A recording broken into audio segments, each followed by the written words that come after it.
Hey everyone, my name is Jaymar Harris. I'm from Wilmington, Delaware, and I'm a senior at Lincoln University with a major in biology. This summer, I had the opportunity to study agroecology and complete research here at the University of Delaware with the UD Envision program. And I'm excited to show you guys my experiences. So let's go. Warlow Hall is the home to laboratory space aimed at helping our college achieve its goal of feeding the world and protecting the planet. Here you will find state-of-the-art facilities, including laboratories conducting cutting-edge research in the areas of animal, plant, and food sciences. My research took place on campus here at Warlow Hall.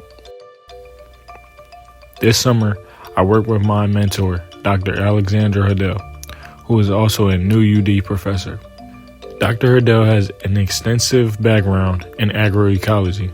This study works at the intersection of ecosystem ecology, biogeochemistry, and agronomy to research sustainable nutrient cycling. The purpose of my experiments was to assess the variability of nitrous oxide emissions, also referred to as N2O, in cover crops.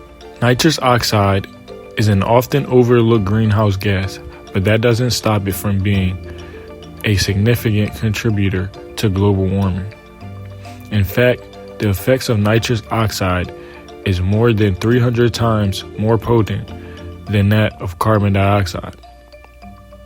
Agriculture is the largest source of nitrous oxide, N2O emissions, which stems from the use of livestock manure and fertilizers which contain nitrogen. These fertilizers help boost yields. However, when the nitrogen interacts with the microbiome within the soil, nitrous oxide is released as a byproduct after it is converted through the nitrogen cycle. The purpose of my experiment was to monitor the fluxes of nitrous oxide to further understand how we can better use agriculture management practices. Before we started sampling, we needed to prepare evacuated sample vials, which we used a vacuum filtration system. The evacuation process was simple but time-consuming, as we had to make sure each vial was completely vacuumed to ensure that our samples were not contaminated. After we completed that step, we then set out to start our first experimentation.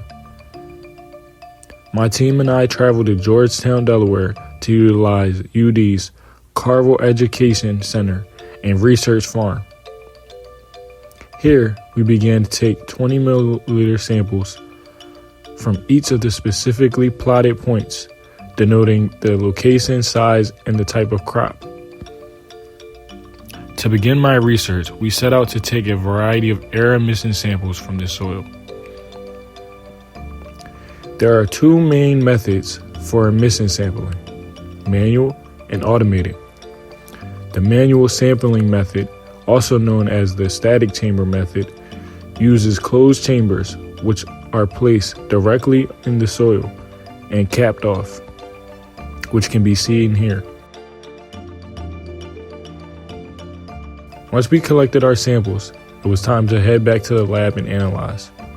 We utilized the LeadCore Trace Gas Analyzer, which will determine the gas contents up to parts per billion while providing exceptional, stable, and precise measurements for short-term and long-term atmospheric monitoring. This device allowed us to evaluate each sample carefully and comprise all of our data. We continue using both the manual and automated systems in order to collect data throughout the summer.